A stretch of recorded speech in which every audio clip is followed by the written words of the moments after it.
Buenas tardes, noches. Señor me los bendiga. Dios es bueno, nos ha permitido otra vez estar juntos como iglesia, como familia y poder venir a congregarnos, a escuchar de su palabra, a alabar y bendecir tu nombre, pues juntos, ¿verdad? En comunión, en familia. Hoy vamos a seguir con un par de mensajes que he querido enfocar, el de la semana pasada y he querido enfocar como un mensaje que sean útiles como para nosotros iniciar un nuevo año. Creo que es importante porque generalmente nosotros ponemos metas y nos ponemos propósitos de año nuevo y creo que difícilmente el pueblo del Señor va a la Biblia y dice, bueno, ¿qué es lo que dice la Biblia con respecto a algo que yo pueda iniciar? La verdad es que la Biblia no dice algo en específico para iniciar un nuevo año, pero hay muchas cosas que podemos aplicar de cara al inicio de un nuevo año. Porque Dios quiere que nosotros tengamos toda una vida. Él quiere que en específico tengamos un 2026, como lo dice el título, ¿verdad? Siendo sabios, cuidando nuestra vida y no desperdiciando nuestro tiempo. Este mensaje es de utilidad. Y si usted quiere tener un 2026 a la luz de la palabra, siendo un año que sea un año donde va a vivirlo con sabiduría, teniendo un cuidado especial en su manera de andar y no siendo un desperdicio ese año, o este 2026 que no sea un desperdicio. Yo no sé cómo fue el 2025 para su vida, pero que este año sea diferente, pues este mensaje que trae el Señor en esta mañana, en esta tarde, es para usted. Así que sin más, vamos a la palabra, vamos a leer de la palabra del Señor, Efesios capítulo 5, versículos 15 y 18, para entrar en materia. Efesios 5, 15, 17, está en Nueva Versión Internacional, los que quieran seguir en la Biblia electrónica, está en su pantalla.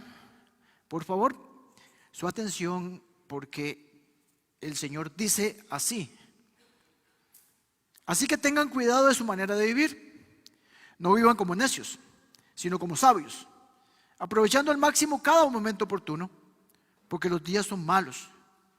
Por lo tanto, no sean insensatos, sino entiendan cuál es la voluntad del Señor. Oramos. Señor, te damos gracias porque tenemos la posibilidad de venir hoy a congregarnos, a vivir en comunión, como tu palabra dice que lo vivamos. Gracias, Señor, porque tengo una comunidad de fe.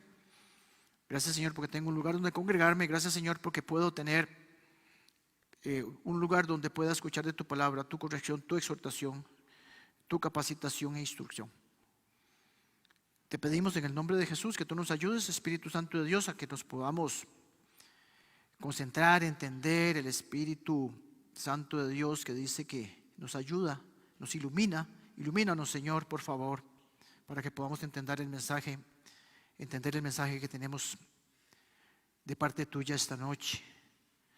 De mi parte, Señor, te pido, ayúdame, Señor, para que pueda ser entendible tu mensaje. Es tuyo y yo soy un heraldo tuyo, Señor, que simplemente va a transmitir lo que ya has definido y has dicho por medio de esta palabra.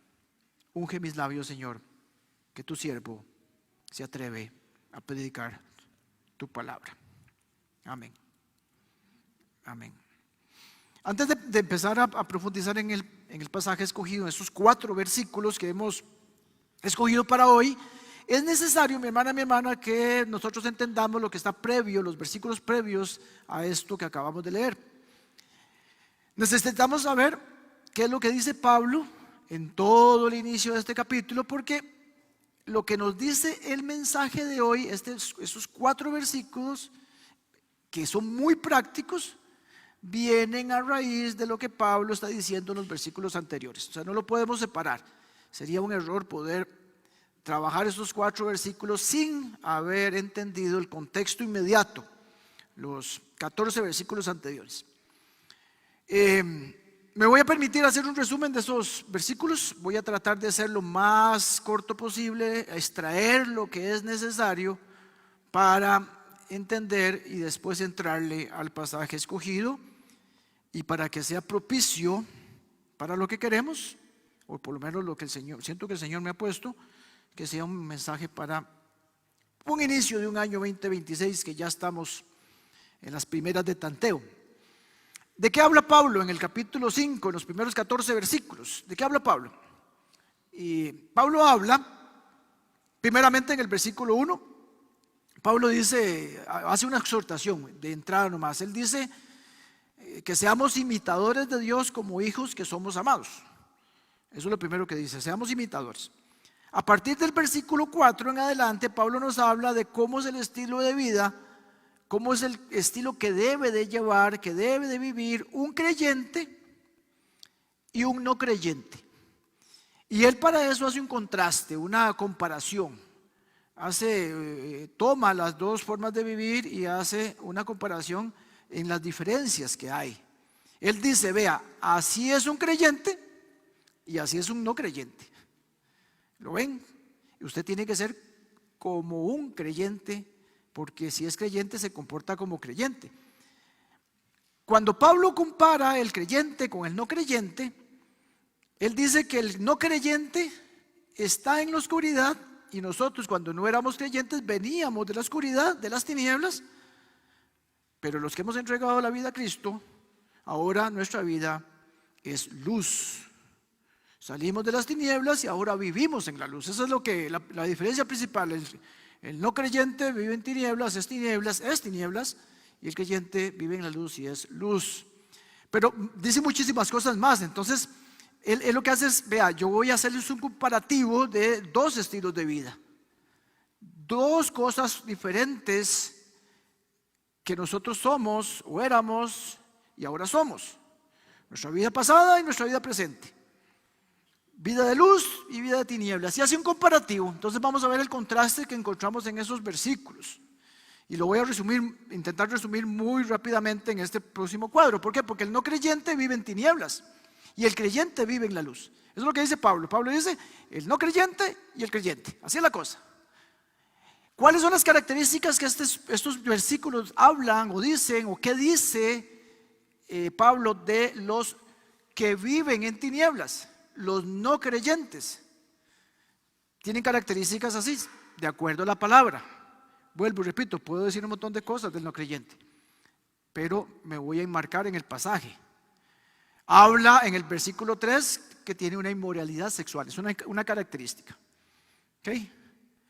Inmoralidad sexual en cualquier ámbito. ¿Okay? Una persona que vive en adulterio, que tiene relaciones sexuales fuera del matrimonio, vive en inmoralidad. Impureza de toda clase. Verso 3, avaricia, verso 3, palabras groseras, verso 4, chistes inapropiados, verso 4, idolatría, verso 5, desobediencia, verso 6, y obras inútiles, infructuosas, que no sirven para nada, verso 11. Y el otro marco que pone Pablo para hacer el contraste es que la vida del creyente, la vida del que vive en la luz, de que él es luz, dice que es un imitador de Cristo, un imitador de Dios. Verso 1, vive en amor. Verso 2, tiene gratitud. Verso 4, muestra la luz, porque si es luz es la muestra. Produce fruto, y entre los que habla el fruto dice, produce fruto de bondad, fruto de justicia, fruto de verdad. Verso 9, es una vida que agrada a Dios. Desenmascara las obras de las tinieblas, o sea, la luz hace ver lo que está incorrecto, lo que es de las tinieblas. Y está despierto espiritualmente. No es una persona dormida espiritualmente. Está despierta, está a pilas. Eso es lo que dice Pablo como inicio y contexto inmediato de este pasaje. Entonces, básicamente, Pablo nos dice, ve, así es, repito, porque eso es importante, así es un no creyente, así es el que vive en tinieblas, así es el que es tinieblas, así es el creyente, así es el que es luz y vive en la luz. Así somos nosotros que hemos aceptado a Cristo. Y esas son las características de cada quien. Lo podemos ver de otra forma. Así éramos nosotros antes de conocer a Cristo y ahora somos luz porque Cristo en la cruz nos ha permitido tener una vida nueva. Una vez que Pablo explica todo eso y que muestra el contraste, que nos dice a nosotros que así éramos antes y así somos ahora, él nos hace un llamado. Él nos llama. Es algo que va dirigido, ese llamado va dirigido no a los no creyentes, no a los judíos, no a los griegos, ni a los gentiles, a la iglesia del Señor, a los creyentes.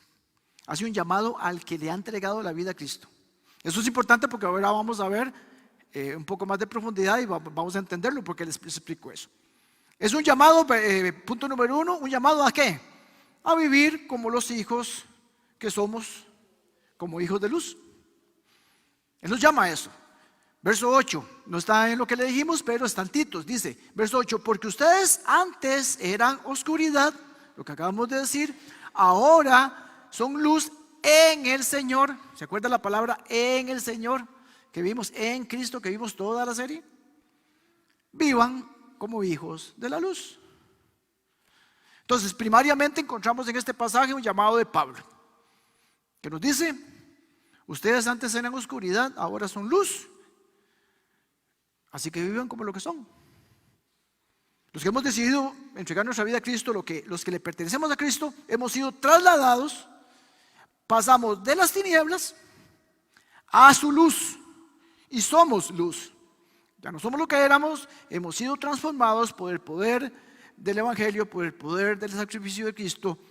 Y ya vimos en el cuadro, en las características del cuadro, lo que antes éramos y como nosotros tenemos que lucir ahora, cómo nos tenemos que ver, porque ahora somos luz en el Señor. Algo importante que no se nos puede pasar es que Pablo ahí nos está diciendo, ustedes antes que vivían en la luz, en la oscuridad, ustedes antes que estaban en oscuridad, él no dice eso. Él dice, ustedes antes eran oscuridad. No dice, ustedes estaban en la oscuridad. No, ustedes eran oscuridad. Nosotros, usted y yo, éramos oscuridad. La oscuridad del ser humano es su esencia, es su naturaleza. El ser humano es por naturaleza oscuridad. Nuestra vida antes de que Cristo nos encontrara era miserable, vil, pecaminosa, perdida, fangosa o como usted lo quiera llamar. Éramos oscuridad. A veces al cristiano le cuesta un poco entender eso. Es que si usted no entiende que la bajeza de nuestra condición de pecado antes de recibir a Cristo, usted nunca va a poder valorar lo que el sacrificio de Cristo y la gracia de Cristo es en nosotros. Es que tenemos que darnos cuenta en el fango que estábamos, en la bajeza que estábamos, en la podredumbre que estábamos. Lo que es capaz el pecado de hacer en el ser humano. Cuando entendemos nosotros, entenderemos mejor la gracia de Dios y la misericordia de Dios que es nueva cada mañana.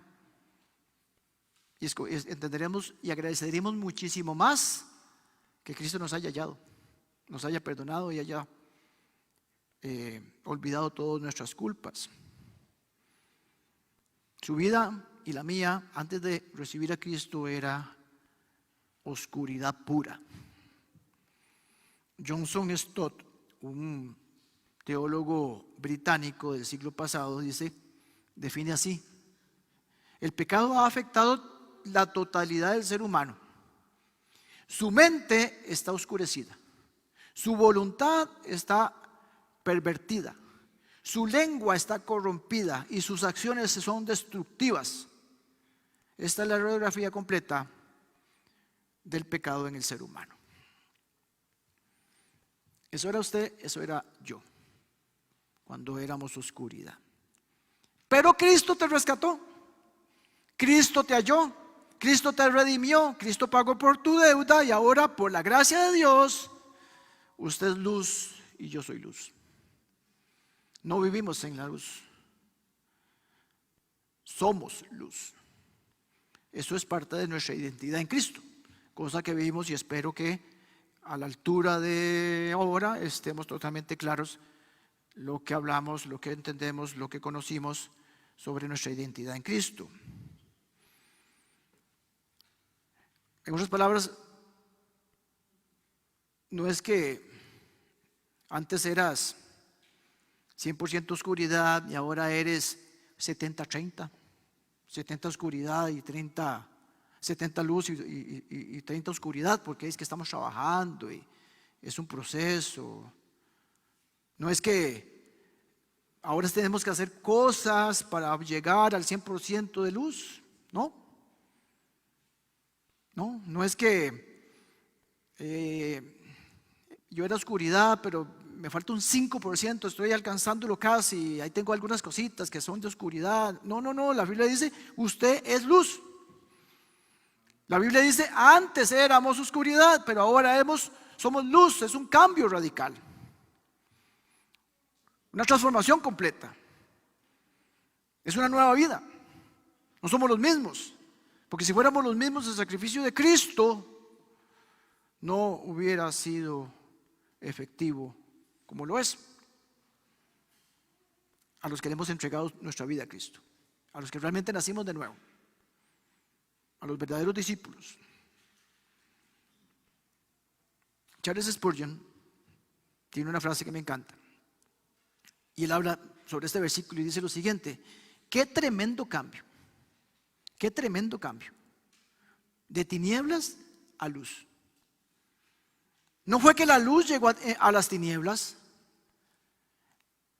las iluminó un poco, no. Las tinieblas fueron transformadas en luz. Esta es la obra milagrosa de la conversión que solo el Señor Jesucristo puede realizar. Usted pasa de oscuridad a luz por lo que Cristo hizo, no por lo que usted haga.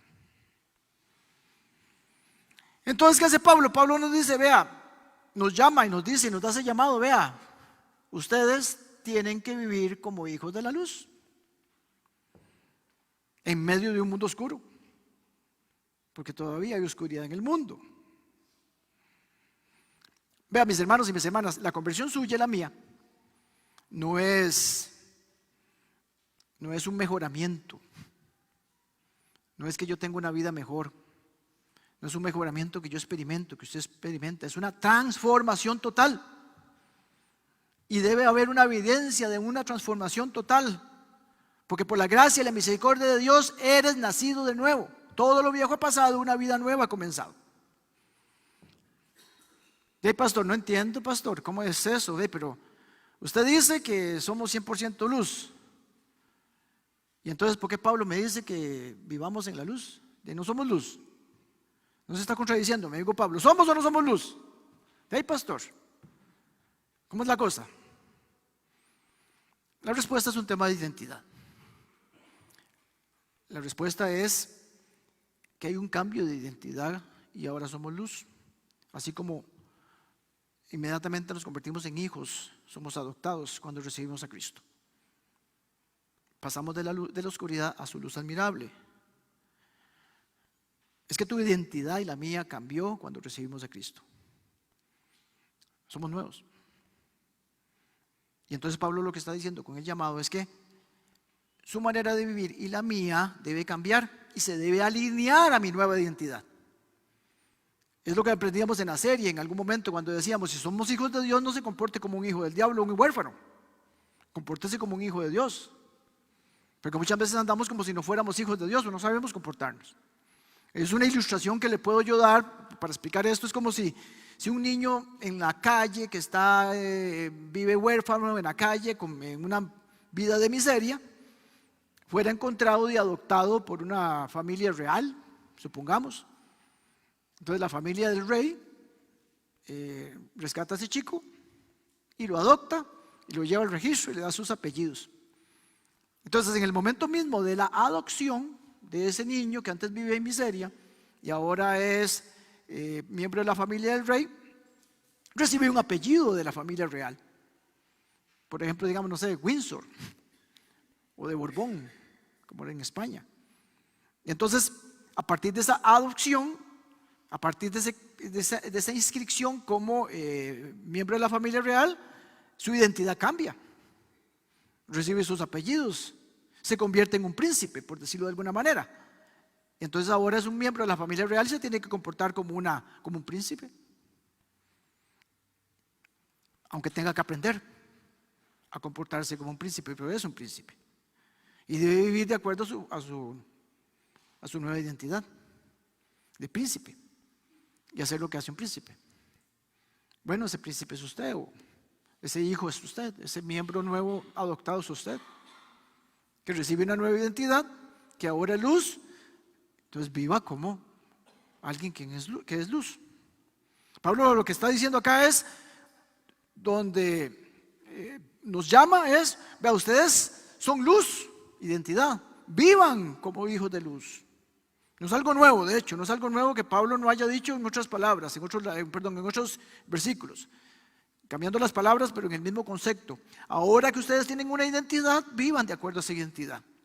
Ahora que ustedes tienen una nueva identidad, vivan como lo que son. Gálatas 5, Pablo dice, vea, ya que Cristo los libertó, identidad, ¿se acuerda? Que parte de la identidad que vimos en la serie era que antes éramos esclavos, ahora somos libres. Bueno, Pablo dice, ya que Cristo los libertó, manténganse firmes en esa libertad y úsenla para servir. Lo mismo, ¿no? Después en Gálatas 5, más adelante, Pablo dice, si el Espíritu nos da vida, ¿se acuerda que nosotros, el Espíritu Santo nos sella y nos hace nacer de nuevo? Y hay una serie de cosas que vimos en el Espíritu Santo con respecto a la identidad. Entonces Pablo dice, si el Espíritu nos da vida, andemos guiados por el Espíritu. Colosenses 3:12, Pablo dice, como escogidos de Dios, ¿se acuerda cuando hablamos de que somos escogidos como parte de nuestra identidad? Como santos, vimos la santidad. Como hijos amados, revistas de afecto entrañable, de bondad, humildad, amabilidad y paciencia. Y no solo Pablo, Pedro también lo dijo, en 1 Pedro, capítulo 1. Ustedes han sido santificados, sean santos. Ustedes son luz, vivan como hijos de luz.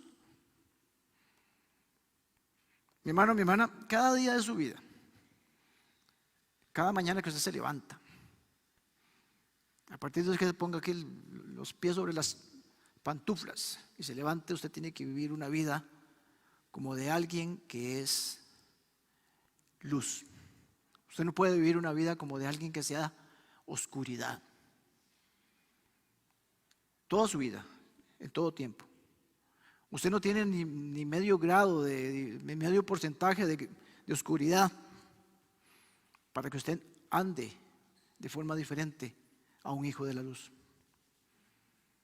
Ni es alguien que está luchando contra la oscuridad para que no lo oscurezca. Usted es luz. Es parte de su identidad y nadie se lo puede arrebatar.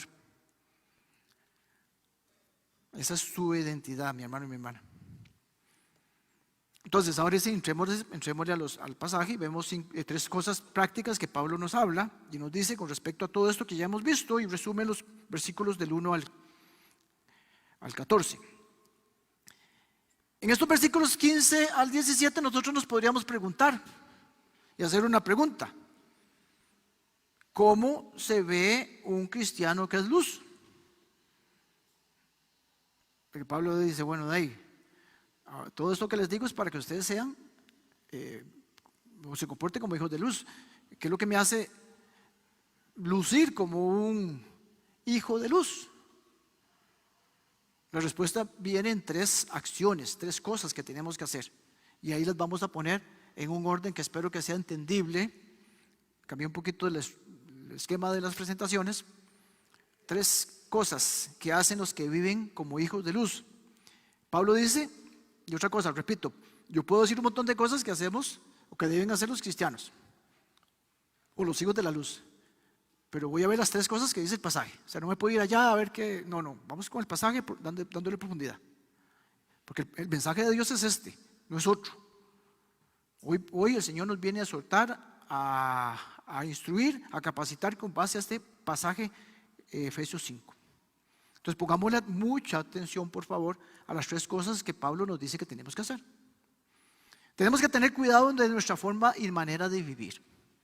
Verso 15 dice, así que tengan cuidado de su manera de vivir. Cuidado. Es una advertencia. Pablo empieza con una advertencia. Tengan cuidado.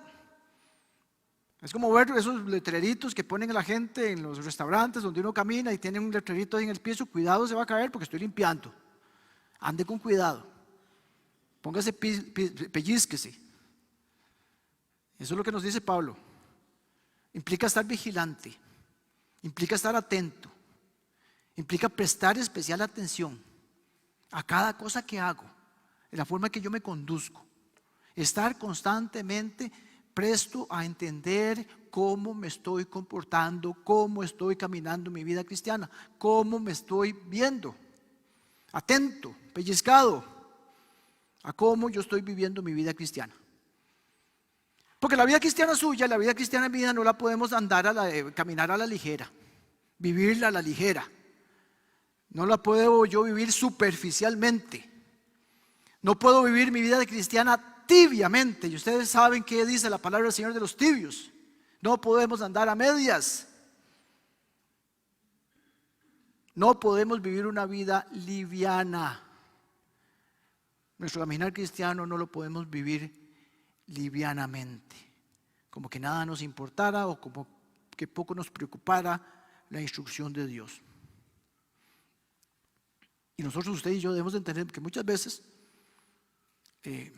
nos desviamos del camino, no tenemos cuidado de los tropiezos que podemos encontrar, caminamos por lugares pedregosos donde tenemos, al contrario, más bien vías planas que el Señor nos pone, pero nos empecinamos en andar en otros lados, por otros lados, donde podemos caer.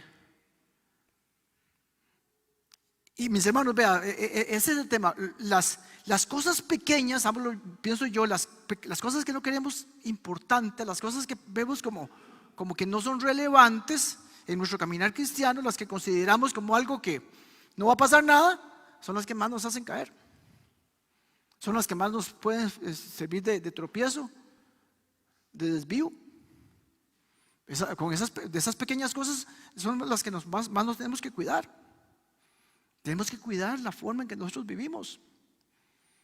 Y nosotros analizar nuestro caminar, si está alineado con la palabra del Señor, si estoy obedeciendo sus mandamientos, si es realmente lo que Dios quiere que haga, si cada paso que doy en mi vida, cada decisión que tomo, cada cosa que yo quiera, pongo al Señor de antemano, no después, porque después llegará a decir, mira, Señor, me bendice mi plan.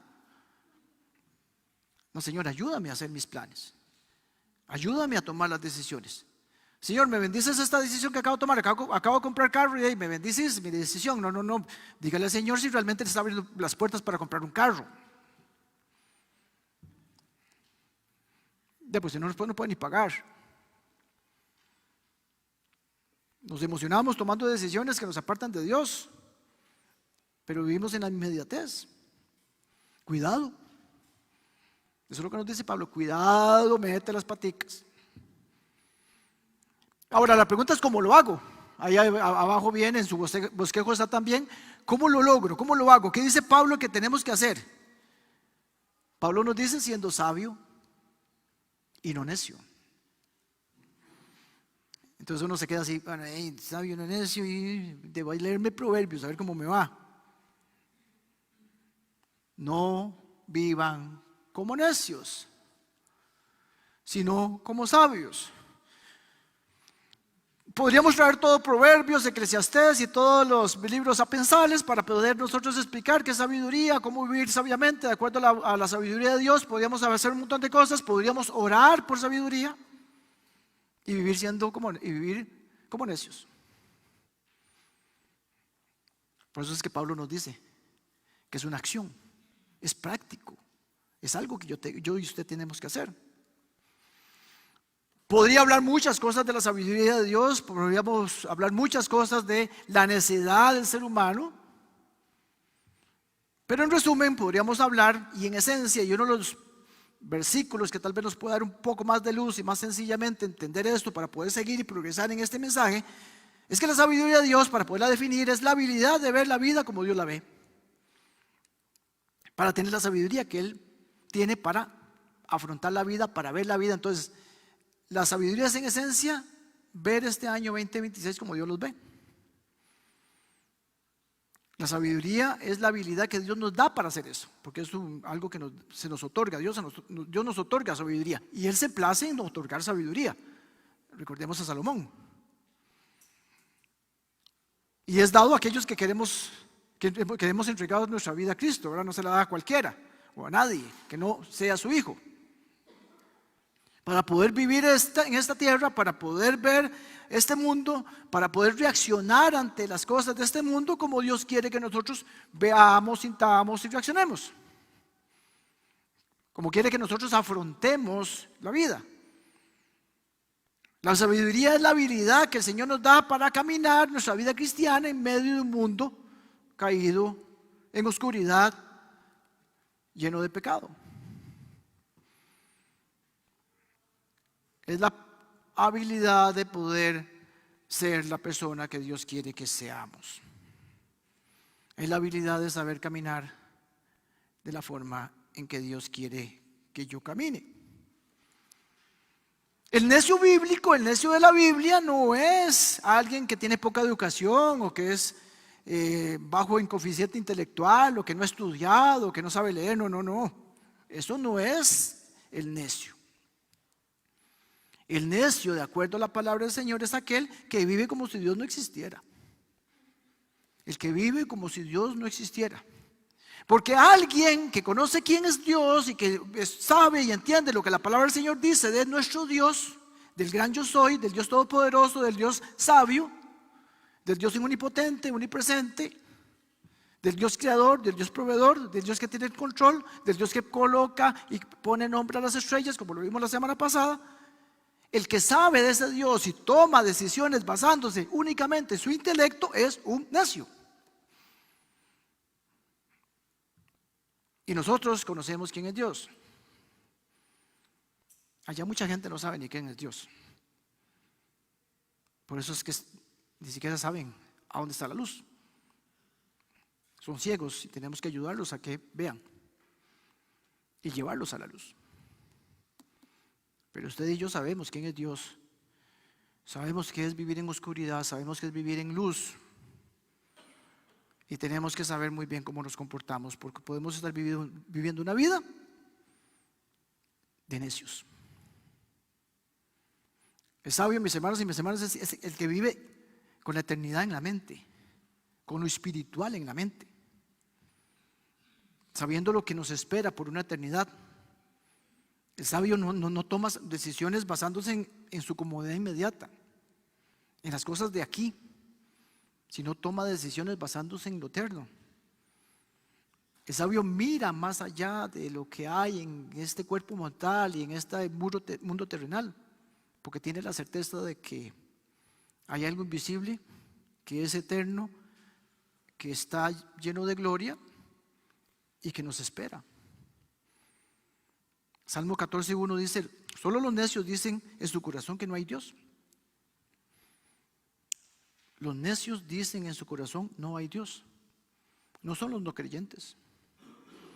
Somos los que tomamos decisiones sin considerar a Dios porque vivimos como si Dios no existiera.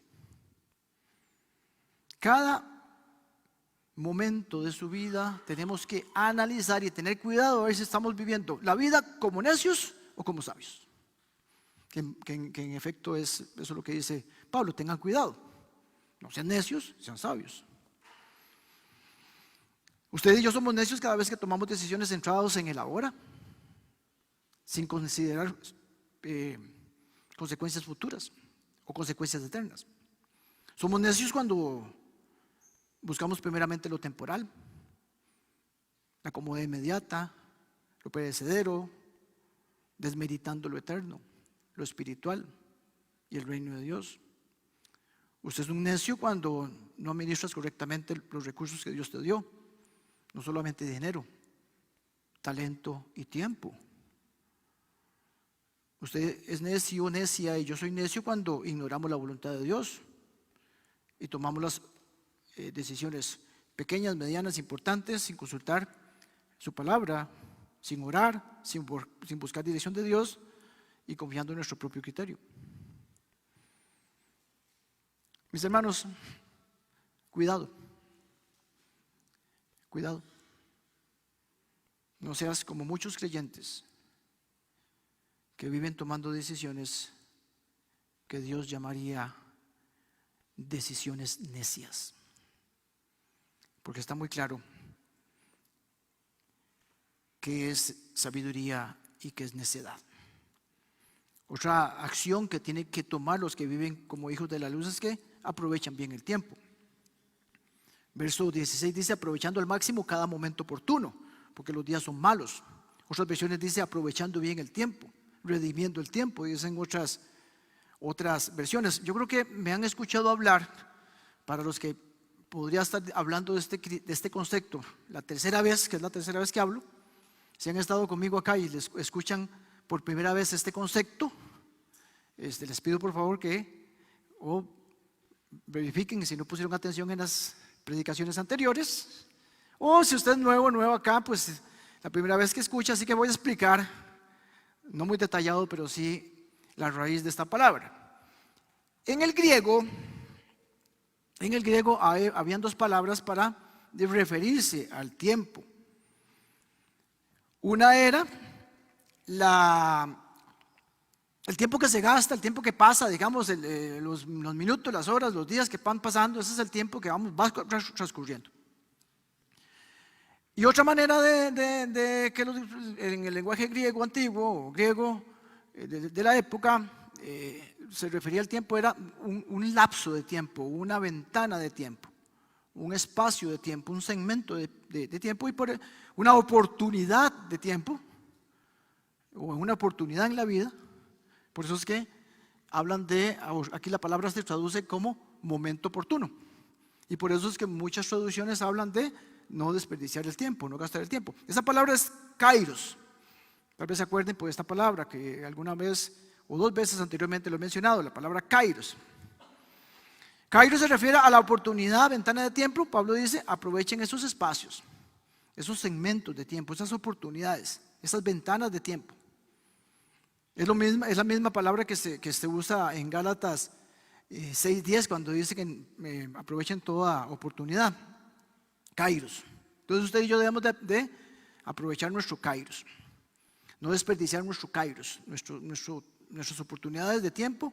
Cada vez que se abra una oportunidad de tiempo en nuestras vidas, pues tenemos que aprovecharlas, porque luego se pierden y esas oportunidades o esas ventanas o esos segmentos de tiempo se cierran y usted no puede recuperar ese tiempo perdido o esa oportunidad perdida.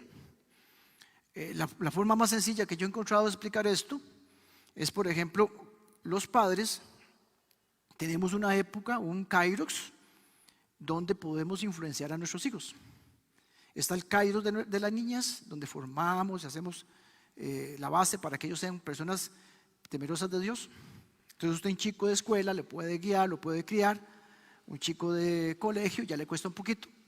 Y después de que son adultos, se gradúan, usted no tiene injerencia en ellos. Ya lo que hizo y lo que no, su kairos se le cerró y no puede hacer nada.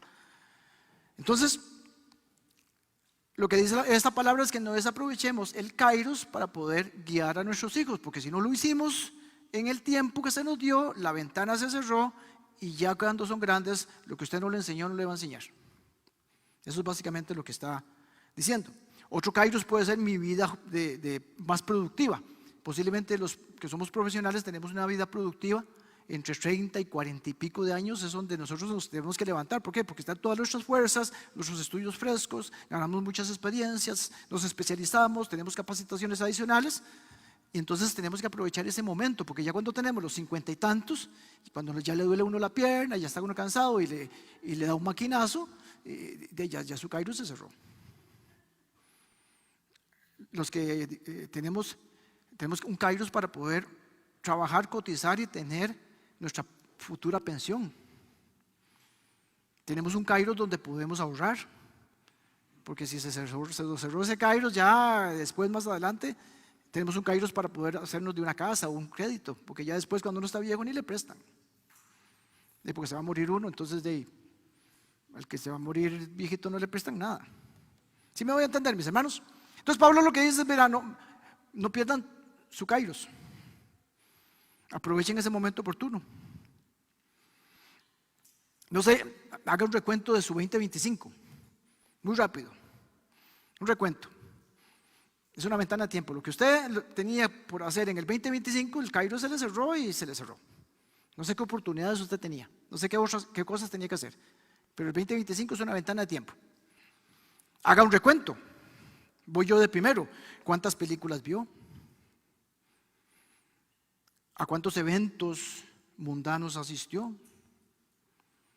¿Cuántas horas en redes sociales usó? ¿Cuántas horas en pasatiempos invirtió? ¿Cuántas actividades? ¿Cuántas cosas? Haga un recuento. ¿Cuántas seriecillas se tiró de Netflix?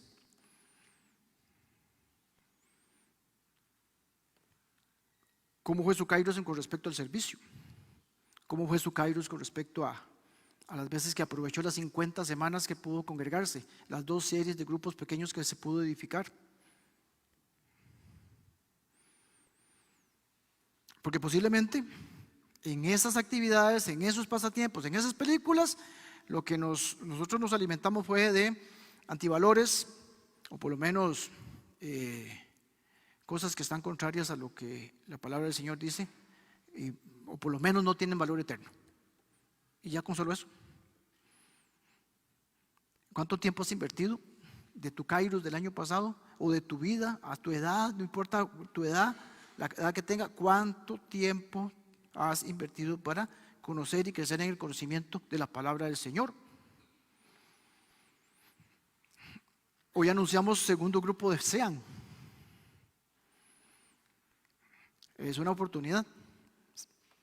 Porque más adelante no sabes si puedes estudiar o no puedes estudiar. Uy, pastor, es que el trabajo y que es que ahorita cuando tenga tiempo, 2000 años están en el registro de la historia del ser humano que ha dicho lo mismo que usted está diciendo ahora.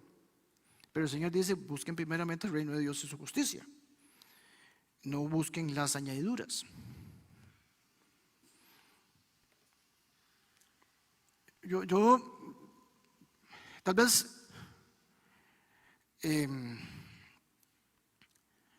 tal vez digamos, de experimentar lo que experimenté hace 1 año y medio, pueda, digamos, ayudarme como para tener un poquito más de reflexión.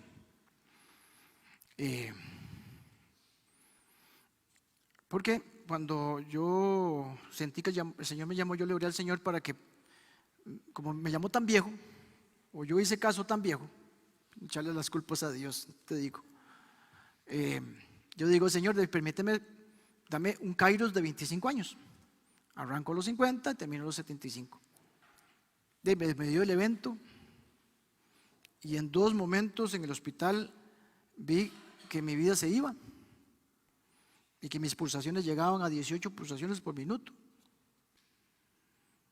y que 4 doctores me rodeaban y me decían que despertándome a ver si no entraba en paro. El primer día no tuve la conciencia de lo que estaba pasando. El segundo día sí, cuando el doctor me dijo, vea, usted hay que operarlo de inmediato porque ahí te fregaste. Entonces yo fui consciente del domingo, el siguiente día que me puse malito. Bajaron las pulsaciones y yo sabía que la maquinita decía 20 pulsaciones por minuto. Yo estaba consciente. Escucho un montón de ruido, un montón de cosas. Se llevan a un señor, don Julio murió. Y estaba en el otro salón.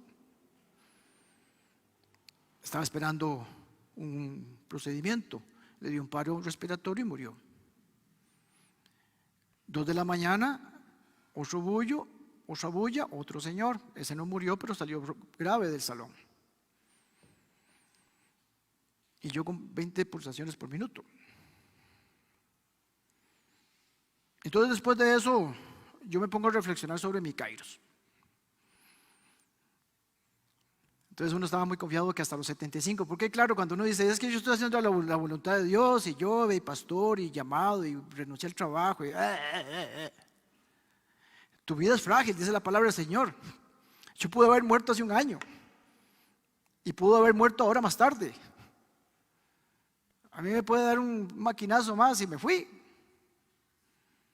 Lo hablo tranquilamente porque yo sé que voy para la presencia del Señor, no por mis méritos, sino por los méritos de Cristo. Soy frágil. Mi vida se puede acabar mañana o en cualquier momento. Yo no puedo desperdiciar mi kairos para enseñar. Yo no puedo desperdiciar mi kairos porque yo fui llamado a enseñar y a explicar, porque mucha gente no entiende. Mi llamado es de maestro.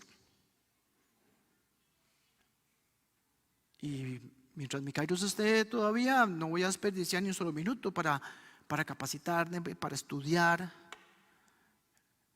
para buscar en libros, para seguirme preparando, porque mi kairos puede ser muy corto, porque yo tengo que aprovecharlo al máximo.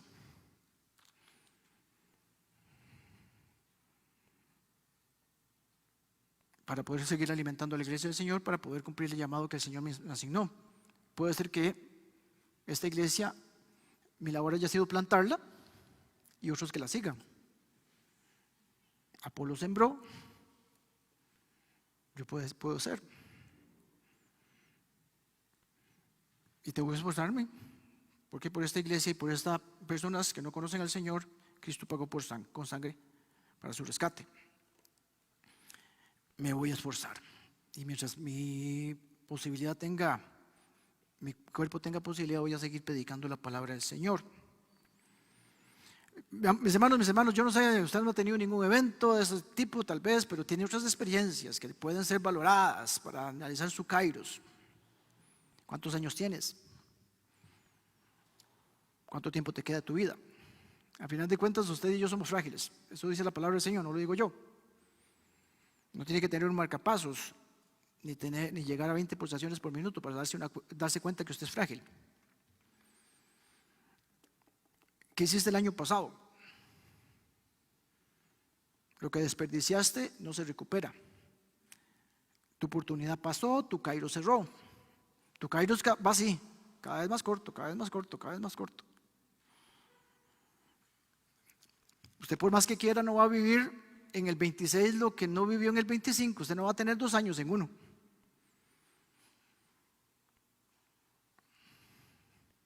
Aprovecha cada momento oportuno.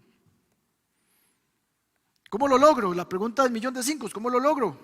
¿Qué es lo que dice la Biblia que tengo que hacer? Yo tengo que priorizar lo eterno sobre lo temporal. Hay un pasaje que es muy sencillo o me ayuda para sencillamente explicar este concepto. No todo lo que yo puedo hacer es igualmente importante. Yo tengo que escoger, priorizar sobre lo más importante. Jesús lo dijo una vez a sus amigas Marta y María. Marta, Marta. Estaba perdiendo su tiempo. Marta, Marta. Lucas 10, versículo 42. María escogió la única cosa que es necesaria: buscar a Cristo. Mis hermanos, mis hermanas, el sabio distingue porque ve las cosas desde la perspectiva de Dios, ve como Dios ve, tiene la capacidad de distinguir lo urgente, prioritario de lo importante. La sabiduría de María era tal, la necedad de Marta era tal, que Marta escogió hacer labores, pero María le dio la capacidad, su sabiduría le dio la capacidad de escoger entre lo mejor entre lo bueno. Muchas cosas son buenas y una sola es mejor. Y nosotros somos llamados a elegir sabiamente lo mejor. Sí, amén. Y lo otro es buscar eternamente, buscar entender la voluntad de Dios. Verso 17, ese es el último versículo, dice: por lo tanto no sean insensatos, sino entiendan cuál es la voluntad de Dios. No sean insensatos, no sean necios, Pablo dice que nosotros debemos de entender la voluntad de Dios. Y cuando Pablo nos invita a esto, nosotros muchas veces nos complicamos mucho porque decimos, es que la voluntad de Dios, ¿cómo voy a conocer yo la voluntad de Dios? Y muchas veces Dios no me da claridad sobre su voluntad, porque yo le he orado que si su voluntad es comprarme el carro, no es comprarme el carro, y yo le he orado porque no sé si la voluntad del Señor es irme de aquí o no irme de aquí, si cambiar de trabajo o no cambiar, si hacer un viaje o no hacer un viaje.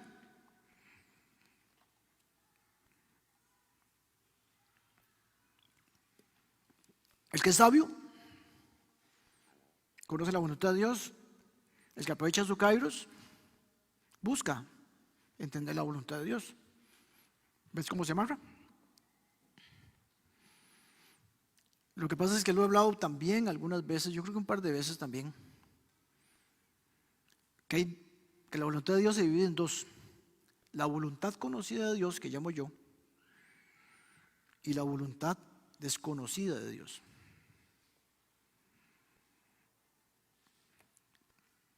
¿A dónde encuentro la voluntad conocida de Dios? En la Biblia. Es que ahí está, porque es palabra de Dios, es lo que Él quiere, es la forma en que se ha querido revelar.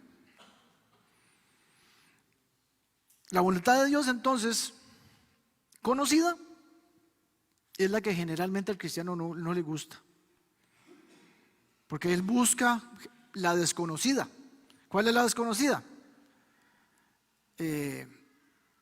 Esa que le interesa en demasía, le interesa en demasía, y conocer ciertas cosas de su vida. Y cuál es su voluntad con respecto al trabajo, cuál es la voluntad con respecto a su matrimonio, cuál es la voluntad con respecto a su familia, cuál es la voluntad de Dios con respecto. Queremos conocer esa voluntad, pero desvalorizamos la voluntad que sí es conocida para todos nosotros, y la podemos buscar, y la podemos leer, y la podemos conocer.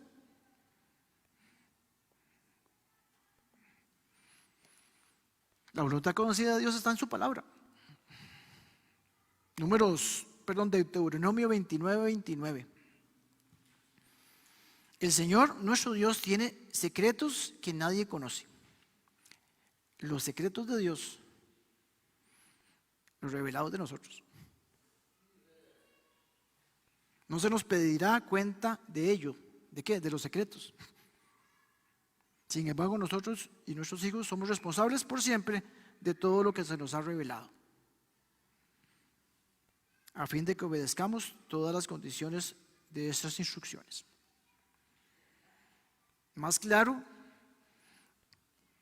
¿verdad? Está clarito, ¿verdad? El Señor, qué lindo como la palabra del Señor se explica. Entonces, cuando hay un tema complejo como este, o un tema, digamos, que tal vez uno dude, esto se lo aclara. De ahí este versículo es de ayayay, ¿verdad? Qué bendición conocer la voluntad de Dios. De ahí, pero se nos pedirá cuenta de lo que conocemos, no de lo que no conocemos. De lo que conocemos. Entonces, el problema no es conocer la voluntad de Dios. El problema es que sí la conocemos, el problema es que no la buscamos. No nos gusta meditar en la palabra del Señor, no nos gusta. A todo mundo le cuesta leer la Biblia, ¿o no? O todo mundo es, pero facilísimo. Por supuesto que a mí a veces me cuesta orar, yo soy un hombre de carne y hueso, por supuesto que muchas veces me da pereza de leer la Biblia, y claro, y no soy humano, pero hay que leerla con pereza. Y hay que orar sin ganas, doble mérito. El cristiano desestima esa bendición, desestima esa posibilidad hermosa de poder conocer la palabra de Dios.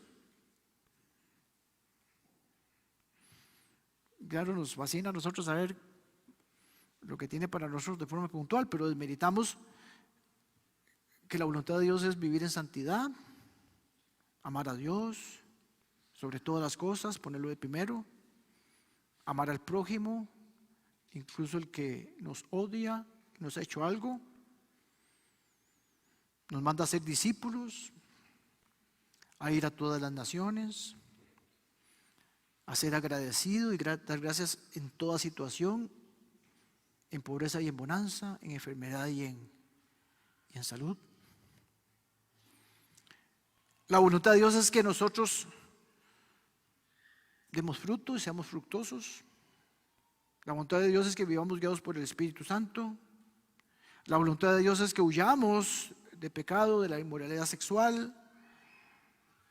La voluntad de Dios es que nosotros cuidemos de los necesitados. La voluntad de Dios es que lloremos con los que lloran y nos alegremos con los que se alegran. La voluntad de Dios es que nosotros vivamos en comunión los unos con los otros porque nos pertenecemos, porque somos un cuerpo. La voluntad de Dios es que nos abracemos, oremos los unos por los otros. La voluntad de Dios es que nos congreguemos. La voluntad de Dios es que crezcamos en el conocimiento de Dios. La voluntad de Dios es que crezcamos a la imagen de Cristo. Ahí sigo.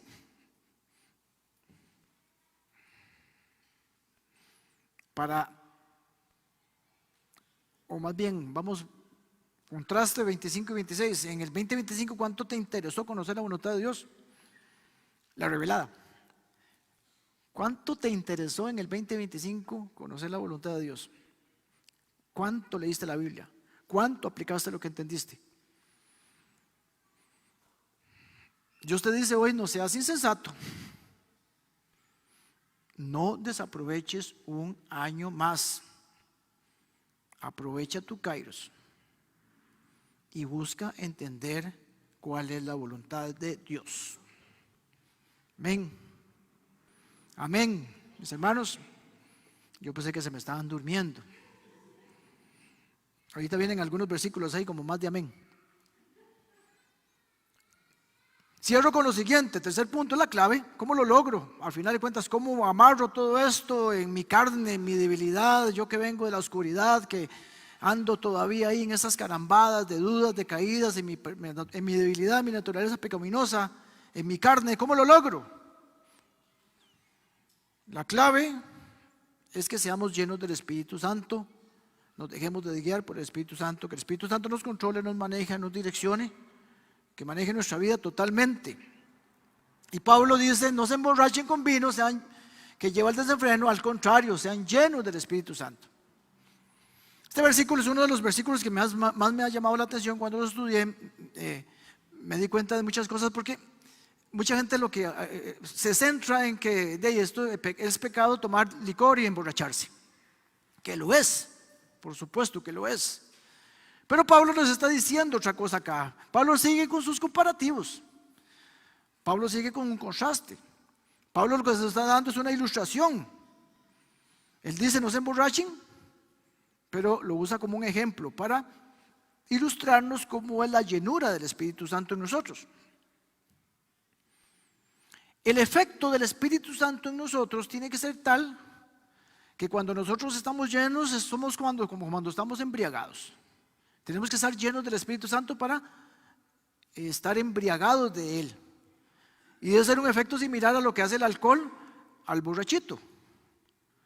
Porque ¿qué pasa con una persona que está borrachita? El alcohol lo dominó. El que era tímido se volvió, ¿cómo se llama? Extrovertido. Valiente se volvió, no hace nada y agarra una silla y la vuela por los aires al estilo del viejo oeste. No han oído hablar. Canta, no le da vergüenza de nada, es lo más tímido con las mujeres, si se levanta le va a hablar a cualquiera. ¿Por qué? Porque el licor lo controla, ya no es él, sino es el licor controlándola. Y eso es lo que, el mismo efecto, guardando la distancia y siendo un comparativo, lo que es que el Espíritu Santo de Dios nos controle. Que es que ya no somos nosotros. Ya no nos podemos nosotros manejar, porque es el Espíritu Santo que nos controla, como el licor controla al borrachito. Ya no somos nosotros, no podemos manejarnos porque el Espíritu Santo es el que nos controla. Entonces Pablo lo que está diciendo, vea, sean llenos del Espíritu Santo, déjense controlar por el Espíritu Santo, porque si el Espíritu Santo a usted y a mí no nos controla, nos va a controlar nuestra carne. Y nos va a controlar nuestra naturaleza pecaminosa, nuestra humanidad. Y vamos a hacer las cosas que la naturaleza pecaminosa quiere. Recuerda el concepto, Pablo dice que hay dos luchas en nosotros, hay dos fuerzas que luchan en nosotros. la naturaleza espiritual y la terrenal, la carnal, y chocan. Y recuerde que la carne no quiere nada con lo espiritual. ¿Por qué? Porque la carne es de este mundo. Y entonces la carne nos dice a nosotros: vea, lo que usted me pueda dar, démelo ya, porque yo después de cuando usted se palme, ahí termino yo. Pero el Espíritu dice: usted tiene vida eterna, esto es poquito. Viva por lo espiritual, porque usted no termina cuando muere de este cuerpo. La carne no quiere nada de lo espiritual. ¿Por qué? Porque ella sabe que es de acá. La carne ya también sabe que cuando usted se muera, ella muere también. Nosotros tenemos que estar totalmente controlados por el Espíritu Santo de Dios para vivir como hijos de la luz, para vivir nuestra vida cristiana. Así como un borrachito está controlado por el alcohol, usted y yo como cristianos debemos estar controlados por el Espíritu Santo de Dios. Y así como el borrachito es dominado, o el licor domina al borrachito, el Espíritu Santo nos debe de dominar, y eso se logra cuando somos llenos. No voy a entrar en el concepto de qué es llenura, de qué es habitación del Espíritu Santo, lo he hablado varias veces, y si alguien tiene dudas me busca al final. Claro, porque el alcohol hace en el borracho que el borracho se ponga eufórico, impulsivo, exaltado. Pero el Espíritu Santo te hace que estés controlado, que tengas dominio propio. No por usted, sino por el Espíritu. Así como no es por el borrachito, sino por el alcohol que se pone eufórico.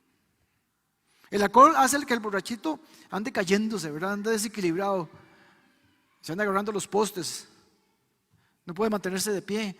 Pero el Espíritu Santo te hace caminar en rectitud. Y el alcohol hace que el borracho tenga mal olor.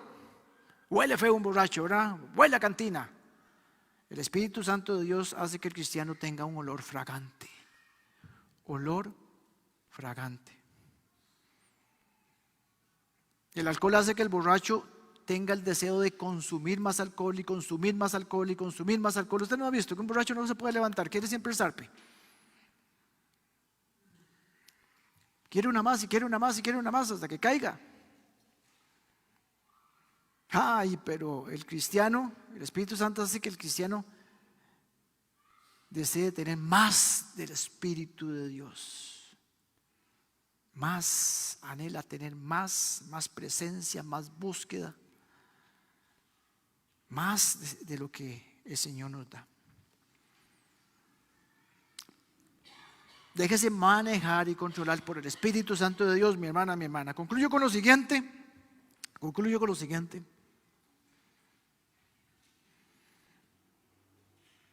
Hoy, o al menos hasta hoy, no sé qué va a pasar después de que nosotros nos vayamos de esta reunión, su kairos en esta vida no se ha cerrado.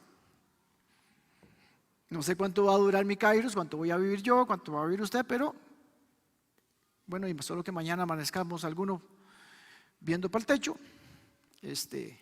nuestro kairos no se ha cerrado. Pero no se extrañen cuando digo que nos vamos a morir, todos nos vamos a morir. Ya nos van a decir: uy, sí me voy a morir. Sí, te vas a morir, pero tenés vida eterna. Pero mientras usted esté en este cuerpo terrenal, aproveche su kairos. En otras palabras, usted todavía tiene tiempo de tomar decisiones diferentes a las que tomaste el 2025 y el 24 y el 23 y para atrás. Usted decide si aprovecha su kairos o no. Usted decide si vive con cuidado o vive a la ligera. ¿Vive con cuidado o vive tibiamente? ¿Vive con cuidado o vive ligeramente? Usted decide si puede aprovechar cada momento oportuno que se le presenta en este 2026. Usted decide cuántas películas va a seguir viendo, cuántas series, cuántos eventos, ¿Cuántas horas en redes sociales va a tener este año? Usted decide si desperdicia su tiempo o no. Usted decide si de una vez por todas vas a tomar tu Biblia y empeñarte a conocer la voluntad de Dios o seguirla ignorando. Por lo menos decida ya en estos momentos, tome la decisión de no tomar a la ligera este mensaje. No lo da Giovanni Vargas. Yo estoy transmitiendo lo que está escrito. ¿Tienen algún problema? Pues pueden tener acceso directo al trono de la gracia y pregunten al Señor. Usted puede decidir si ignora un mensaje como hoy. Usted decide si va a seguir esperando y va a seguir con su argumento de que necesita un buen tiempo, más adelante, requiere más tiempo, déjeme pensarlo, voy a orar. No, la voluntad de Dios no hay que orarla, es voluntad de Dios. Empiece hoy. Empiece ya, apenas se levanta de esta silla. Porque el Señor dice que los días son malos, el tiempo es corto, tu vida es pasajera y que todos nosotros, por lo menos yo, no sé usted, pero yo asumo que usted va a querer. Sería tonto, sería necio, bueno, podría ser, pero sería necio que usted no quiera que cuando se presente delante del Señor, frente a frente, cara a cara, dígame usted si usted no va a desear escuchar de Dios las palabras: bien hecho, siervo bueno y fiel. Usted no quiere escuchar eso. Yo quiero que me diga: Giovanni, bien hecho, siervo bueno y fiel. Que el Señor nos ayude a todos a vivir no como necios, mis hermanos, no como necios, sino como sabios, aprovechando nuestro kairos, cuidando nuestra vida y no desperdiciando un año más. Nos ponemos de pie.